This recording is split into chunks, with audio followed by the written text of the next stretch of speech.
Assalamualaikum warahmatullahi wabarakatuh. Perkenalkan, nama saya Dea Oktaviani, NIM 289225099 dari Prodi Manajemen, ingin mempresentasikan pendapatan nasional dalam mata kuliah pengantar ekonomi makro dengan dosen pengampu Bapak Hendra Permadi, STMM. Pendapatan nasional.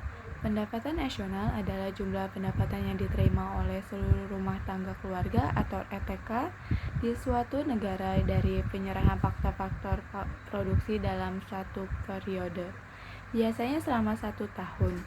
Perhitungan tersebut berdasarkan anggapan bahwa pendapatan nasional merupakan penjumlahan biaya hidup selama setahun. Konsep pendapatan nasional pertama kali dicetuskan oleh Sir William Petty dari Inggris yang berusaha menaksir pendapatan nasional negaranya pada tahun 1665. Tujuan dari menghitung pendapatan nasional adalah untuk mengatasi kesukaran yang ditimbulkan oleh perbedaan dalam satu satuan perhitungan dari barang-barang dan jasa-jasa yang terdapat dalam perekonomian. Konsep pendapatan nasional dibagi menjadi 6. Yang pertama, produk domestik bruto atau PDB atau GDP, jumlah total barang dan jasa yang berhasil diproduksi oleh unit-unit produksi di dalam negeri atau domestik dalam satu periode, yaitu dalam 1 tahun. Barang-barang yang dihasilkan termasuk barang modal yang belum diperhitungkan penyusutannya, karenanya jumlah yang didapatkan dari GDP dianggap bersifat bruto atau kotor. Rumus dari produk domestik bruto atau GDP sama dengan pendapatan masyarakat dalam negeri ditambah pendapatan asing dalam negeri. Barang dan jasa yang diproduksi oleh badan usaha asing di dalam negeri juga termasuk di dalam gross domestic product atau GDP. Yang kedua, produk nasional bruto atau PNB atau GNP. Nilai produk baik barang maupun jasa yang diproduksi oleh masyarakat suatu negara dalam periode tertentu, umumnya dalam 1 tahun. Produksi tersebut termasuk yang dihasilkan oleh warga negara tersebut di luar negeri, misalnya pengusaha Indonesia yang beroperasi di negara lain.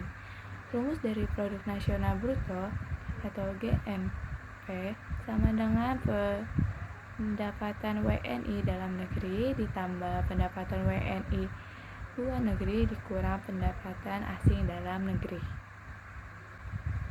Yang ketiga, produk nasional neto atau PNN atau NNP. Jumlah total produk nasional bruto dikurangi dengan penyusutan barang modal. Penyusutan merupakan pergantian barang modal bagi peralatan yang digunakan untuk kegiatan produksi, biasanya berupa taksiran, sehingga bisa terjadi keliruan walaupun relatif kecil. Rumus dari produk nasional neto atau NNP sama dengan GNP dikurang depresiasi atau penyusutan barang modal. Yang keempat, pendapatan nasional neto atau PNN atau NNI. Pendapatan yang dihitung berdasarkan jumlah balas jasa yang diperoleh masyarakat pemilik faktor produksi. Rumus dari pendapatan nasional neto atau NNI sama dengan NNP dikurang pajak tidak langsung.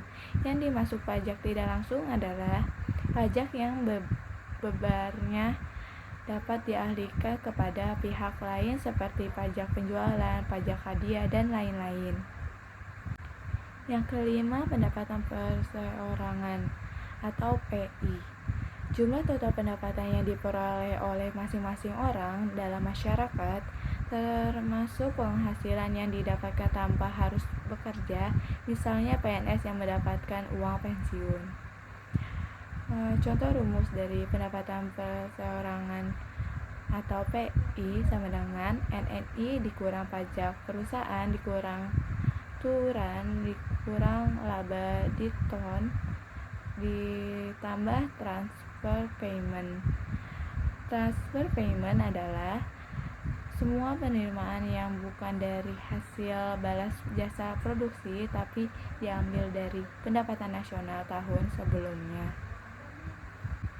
Yang keenam, pendapatan yang siap dibelanjakan atau DI. Penghasilan yang sudah dikurangi dengan pajak langsung sehingga dapat dibelanjakan atau disimpan dalam bentuk investasi. Contoh rumus pendapatan yang siap dibelanjakan atau DI sama dengan PI dikurang pajak langsung. Pajak langsung adalah yang pajak tidak bisa dialihkan kepada pihak lain, misalnya pajak penghasilan. Manfaat pendapatan nasional. Menghitung pendapatan nasional adalah hal penting karena memiliki banyak manfaat seperti yang pertama, mengetahui tingkat kemakmuran suatu negara. Yang kedua, mengevaluasi kinerja perekonomian dalam skala tertentu. Yang ketiga, mengukur perubahan perekonomian dari waktu ke waktu. Yang keempat, membandingkan kinerja ekonomi antar sektor. Yang kelima, sebagai indikator kualitas hidup suatu negara. Yang keenam, sebagai indikator perbandingan kinerja ekonomi antar negara. Yang ketujuh, sebagai indikator perbandingan kualitas standar hidup satu negara dengan negara lain. Yang kedelapan, sebagai ukuran dan perbandingan pertumbuhan ekonomi dari waktu ke waktu. Yang kesembilan, sebagai ukuran dan perbandingan pertumbuhan ekonomi dan kekayaan antar negara. Macam-macam perhitungan pendapatan nasional dibagi menjadi tiga. Yang pertama, pendekatan pendapatan. Pendekatan pendapatan adalah pendekatan yang menghitung seluruh balas jasa yang diterima oleh pemilik faktor produksi akibat dari penyerahan faktor produksi kepada produsen. Pendapatan nasional dapat dihitung dengan menjumlahkan total imbal hasil dalam bentuk upah, sewa, bunga, dan laba. Rumus dari pendekatan pendapatan Y sama dengan upah ditambah sewa ditambah bunga ditambah laba, atau Y sama dengan W ditambah R ditambah I ditambah P. Yang kedua, pendekatan produksi. Pendekatan produksi adalah pendekatan yang menghitung seluruh nilai tambah dari barang atau jasa yang dihasilkan dalam suatu sektor tertentu. Pendekatan produksi dilakukan dengan cara menambahkan nilai produksi akhir dari setiap sektor. Rumus dari pendekatan produksi Y sama dengan PNQ ditambah PXQ 2 ditambah PXQN. Yang ketiga, pendekatan pengeluaran. Pendekatan pengeluaran adalah pendekatan yang menghitung seluruh pengeluaran yang dikeluarkan oleh rumah tangga seperti konsumsi masyarakat, investasi pengusaha, pengeluaran pemerintah, dan selisih ekspor impor atau sektor rumah tangga luar negeri. Pendekatan pengeluaran dapat dihitung dengan cara menjumlahkan semua pengeluaran berupa konsumsi, investasi, pengeluaran pemerintah, dan selisih ekspor dikurangi dengan impor. Rumus pendekatan pengeluaran Y sama dengan konsumsi ditambah investasi ditambah pengeluaran pemerintah ditambah ekspor dan impor, atau Y dibagi jumlah keseluruhan sama dengan C ditambah I ditambah G ditambah X kurang M. Pendapatan per kapita. Pendapatan per kapita adalah besarnya pendapatan rata-rata penduduk di suatu negara. Pendapatan per kapita didapatkan dari hasil pembagian pendapatan nasional suatu negara dengan jumlah penduduk negara tersebut. Pendapatan per kapita juga merefleksikan PDB per kapita.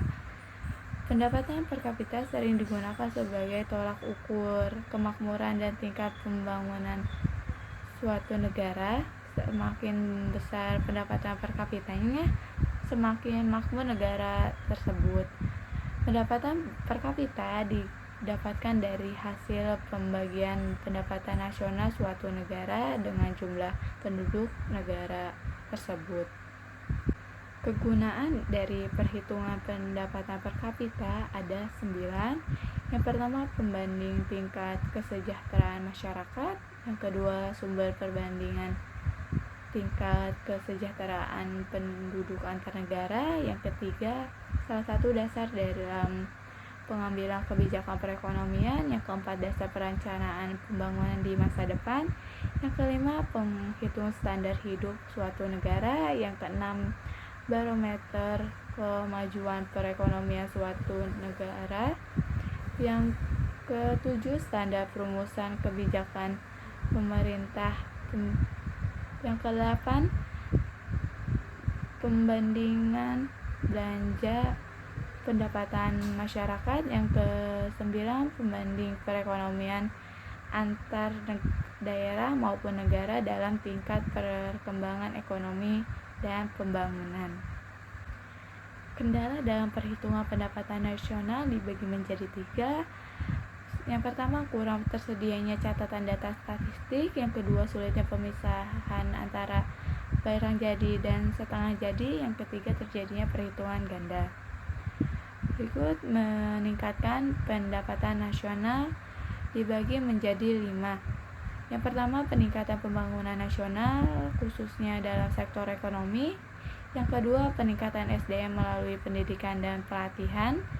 Yang ketiga, peningkatan peran pihak swasta dalam kontribusi mereka terhadap pertumbuhan perekonomian. Yang keempat, mensupport pertumbuhan UMKM. Yang kelima, pembuka lebar investasi melalui peraturan Mendagri maupun pinjaman modal asing. Sekian presentasi dari saya. Wassalamualaikum warahmatullahi wabarakatuh.